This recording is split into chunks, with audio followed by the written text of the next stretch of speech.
Hello, I'm Fernanda. Hi, I'm Leticia. We are your hosts, and you are at the Bilingual Coffee Podcast, the show that brings you all about raising bilingual children from the standpoint of two bilingual moms and language teachers. Toda semana nós vamos compartilhar um pouquinho da nossa experiência com a criação bilíngue e também abordar assuntos relacionados ao mundo do bilinguismo. Nossos episódios serão bilíngues, um pouco em inglês e um pouco em português, por isso o nome Bilingual Coffee. Join us! Grab your cup of coffee and get ready for today's show.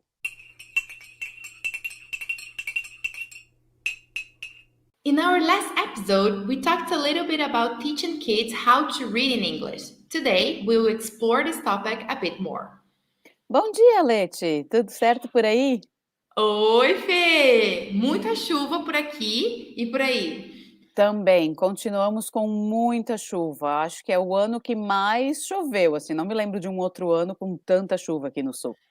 Verdade. Umidade na casa, ficando tudo verde os negócios, mas tudo bem, né? De certo vai chegar dezembro nas férias, a gente não vai pra praia com chuva. De certo até lá, São Espero Pedro que já não. cansou.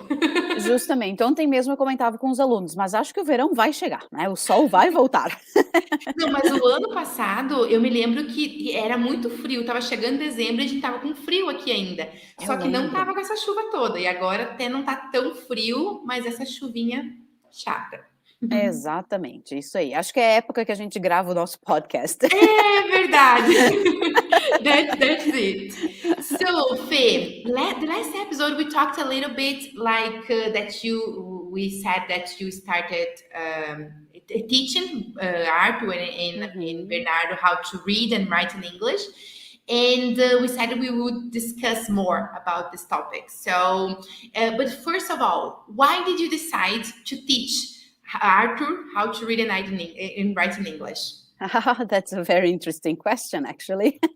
And I'm very anxious and excited to talk about this. Okay, let us know, because I know that you wanted, but I don't know like the reason why you decided to do that. All right. So, well, fast forward a few years, okay? Actually, when I got pregnant, okay, there was only one thing that I knew for sure and that I have already mentioned here was that I wanted to teach Arthur how to speak English. So that's the reason why we decided to raise him as a bilingual. Same reason here. Like when I was pregnant, I decided to raise him bilingual, but I had never thought of teaching him how to write. Exactly that. So during the pandemic 2020, we stayed at home a lot. And every day we were like reading books and so on. And by the time Arthur was about 2 years old, and it was interesting because sometimes he would pick up a book and he would sit, for example, on the sofa, on the couch, and he would flip through the pages and he would pretend he was reading a book. Yeah. So cute. And then, and that was really cute. Yeah. And then one day I told my husband, I said, well, I think Arthur will be the happiest child in the world when he's able to read. I remember you also posted something like this. I think he was like reading a book, and then you said, "I think he's gonna be the happiest boy in the world reading." Yeah, Exactly that. And then after that, I just started thinking like, wow, okay, but he enjoys books in English and he enjoys stories in English. So will he learn how to read in English? So that was my question. And then I started thinking that when it was like school time, when he needed to go to school, he would he would certainly learn how to read in Portuguese, but not in English.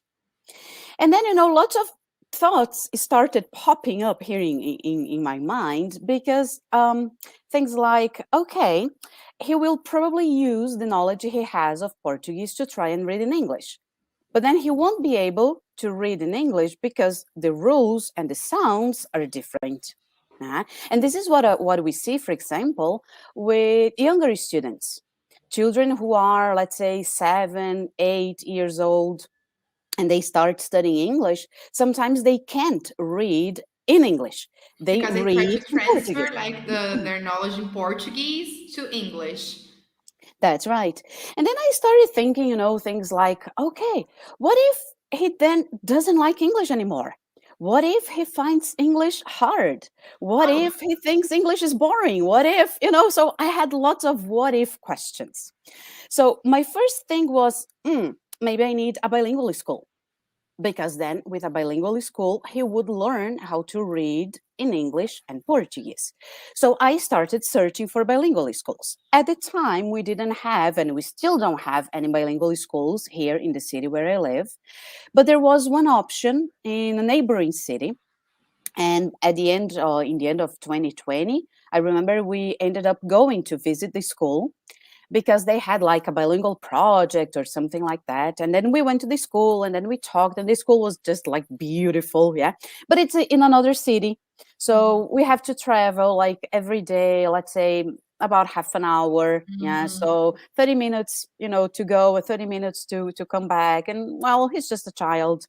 And something else was that the school didn't even have like a real project.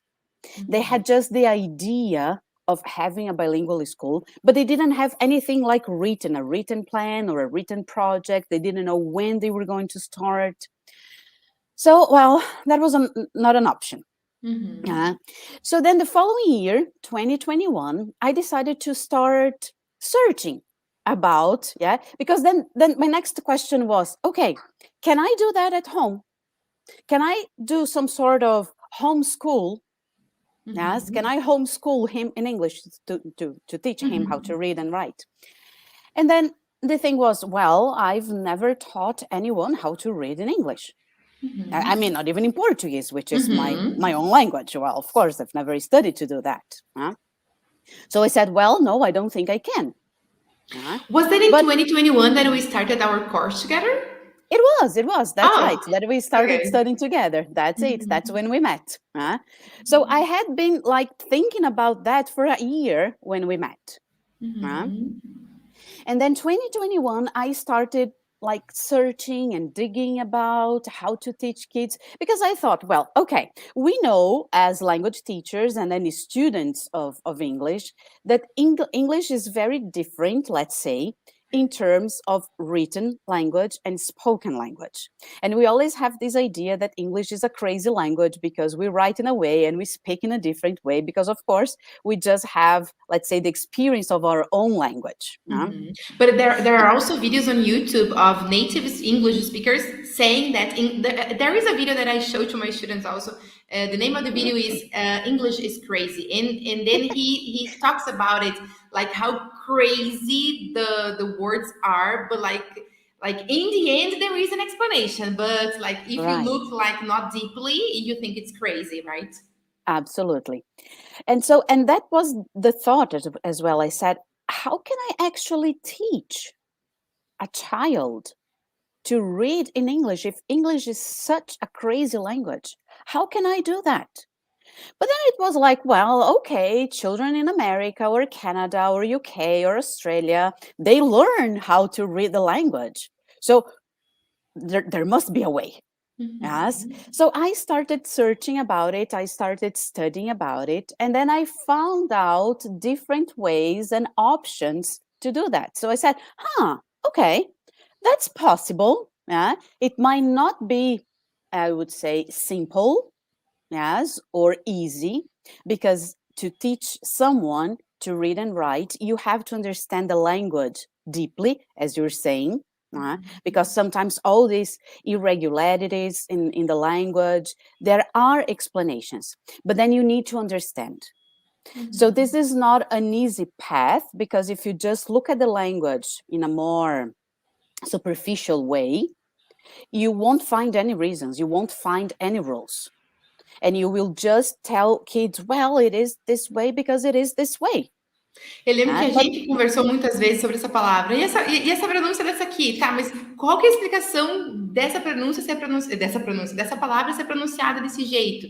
Mas aí, quando você dig more, você consegue Uhum, muitas vezes encontrar a explicação do porquê que a gente pronuncia daquele jeito.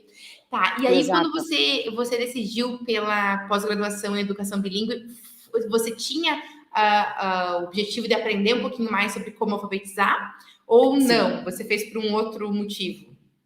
Não, porque daí o meu objetivo, quando eu me inscrevi na pós, era justamente para entender todos os processos que ocorrem numa pessoa bilíngue, numa criança bilíngue, para poder alfabetizar o meu filho em inglês. Uhum. Quando eu cheguei à É. conclusão, né, de que eu não iria levar ele para uma outra cidade em função de tempo, trânsito, né, e eu disse: "Eu vou fazer isso em casa", eu disse: "Mas eu preciso saber o que que eu estou fazendo. Eu não posso Uhum. simplesmente pegar uma criança e dizer: "Ah, eu acho que é assim", eu não posso ir pelo achômetro, né. Então, Uhum. quando eu me inscrevi na pós e eu também, na época, assim, a coordenadora, a nossa coordenadora, a Lu Brentano, eu já conhecia ela, porque nós tínhamos sido colegas na faculdade, e eu tinha conversado com ela durante a pandemia sobre essa questão de escolas bilíngues, né. E aí quando surgiu a pós com ela, eu digo: "Ah, eu vou fazer a pós com ela". E eu me Uhum. lembro da primeira aula, né, que ela que nos deu a primeira aula, e antes da aula começar, então assim, em off, nos bastidores, né, eu estava questionando questionando, conversando sobre essa questão da alfabetização, né, e eu questionei para ela, eu digo: "Mas eu não sei se eu consigo fazer isso", né. E ela me disse: "Fer, tu já é teacher, tu já conhece a língua, tu já tem o conhecimento da língua". Ela disse: "O que tu precisa é, digamos assim, mudar um pouquinho o foco e entender como é que funciona os métodos e as abordagens para alfabetização". E aí eu lembro que ela me disse: "Eu tenho certeza que tu consegue fazer isso em casa". E aí, É, nossa, isso me deu um up do tipo: "Uhul, vamos lá então". mas foi a nossa uma surpresa para nós, porque nós achávamos que estaria tudo pronto, que aqui no Brasil todo mundo já saberia como alfabetizar em inglês, né? E não foi bem Sim. assim, porque eu achava que também que na pós eu iria aprender. A formulazinha é assim, igual em português. Em português, B, A, ba, be, bi, bo, bu. Mas em inglês não é assim, não é assim que acontece.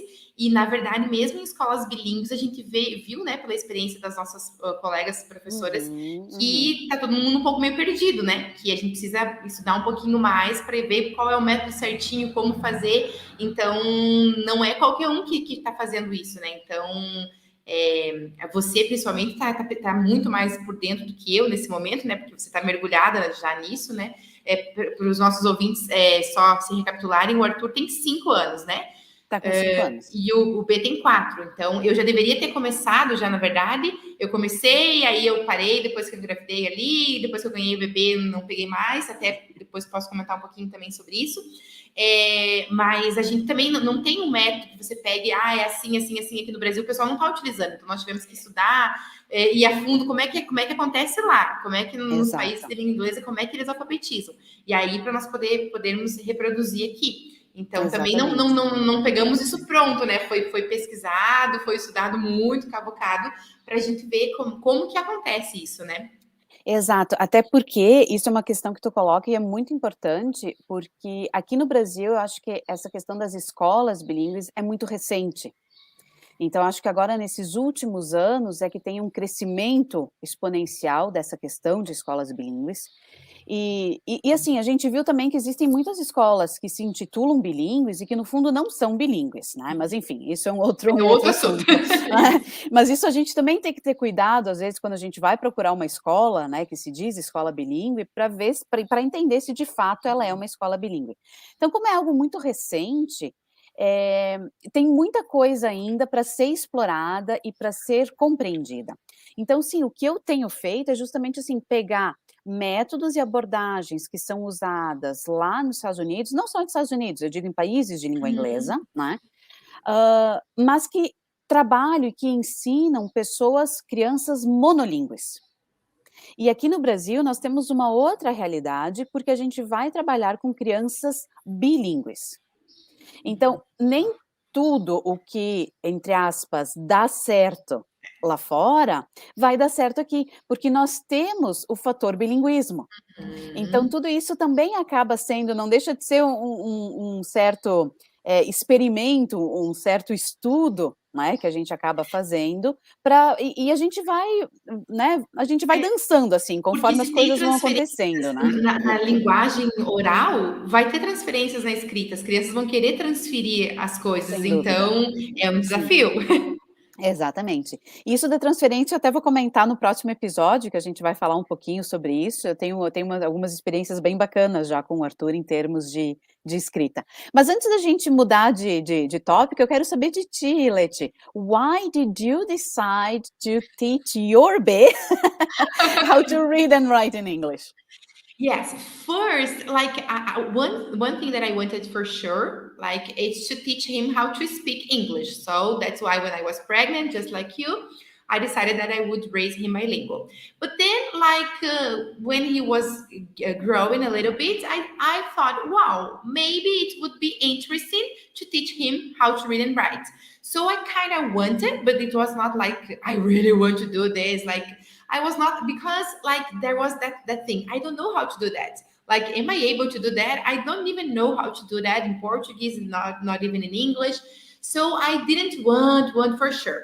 And then I started like looking for some courses online, and then I found our course, our post graduation, and then like I did my inscription, like, and I thought, well, I'm gonna learn how to teach my son to read and write in English, and then I will reproduce that. And then, like when we started the course, we realized that it was not that simple. Like we didn't know how to do that exactly. But then I started talking to you, and then like I realized that you really wanted to do that, and then I think you influenced me. Like, no, that's possible. Let's do this. And then when we started studying together, and then we started discussing like how to do that, see this word we pronounce because of this, and then I started studying more, and then we digged into that thing. So I felt in love, because studying why to pronounce that word or those words in that way, like it made my pronunciation got better, and also made me understand, and then also made my English classes, because I don't teach how to read and write in like in my classes, but when some student asks me, hey teacher, why do we pronounce this way? Oh, I used to say, it is this way because it is, like é porque é. But Because then, God wanted. yes, because God wanted. But then, I started like improving my way to explain the students why to pronounce this way. Do I need to know why to pronounce this way to speak English? No, I can speak English without knowing the reasons. But like it's way more interesting. You understand the logic, and then you can reproduce to other words. So it's a magical world. So that at that point, I decided that I wanted to teach B how to read and write in English. But first, wow, our time is finishing. Like for this episode, I can talk more in the next. But first, before we start how to read and write, there is something called phonological awareness. And that's the very important thing before reading and write. So that's what I started doing with B, because he's a little bit older, and then I stopped, and then now I'm returning, because now I'm out of my baby. Like my baby's 4 months old, so now I can breathe, other things. So now I started doing some activities and exercises, but our time is up, and we're gonna talk about this in the next episode, right, Faye? Deal. Next episode, it will be all about phonological awareness, the basis to teach a child how to read and write. Yes, exactly. So bye, Faye. See you in next episode. Bye. Take care. You too. This has been the Bilingual Coffee Podcast. We can't wait to have another Bilingual Coffee next week and have you here with us. Se você gostou desse episódio, segue a gente aqui e compartilhe esse episódio com um amigo. Nos ajude a espalhar nosso amor pelo bilinguismo e pela criação bilíngue. Thanks for listening!